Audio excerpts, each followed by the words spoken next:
उपमुख्यमंत्री पदाची शपथ घेतल्यानंतर सुनेत्रा पवार यांनी ट्विट करत सर्वांचे आभार मानलेत। काय ट्विट केलंय त्यांनी पाहूया। आपण दिलेला आशीर्वाद माझ्यासाठी प्रेरणादायी आहे। महाराष्ट्राच्या सेवेसाठी नव्या जबाबदारीची सुरुवात करताना आपल्या शब्दांनी जनकल्याणाच्या कामासाठीचा आत्मविश्वास वाढला।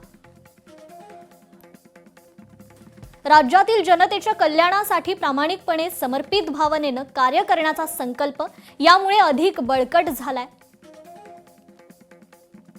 आपल्या विश्वासाबद्दल मनपूर्वक धन्यवाद।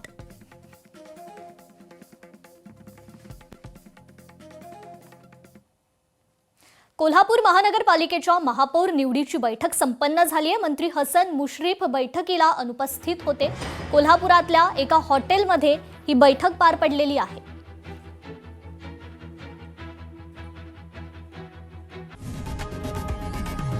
लोकशाही मराठी ऐका, पहा, जागरूक रहा।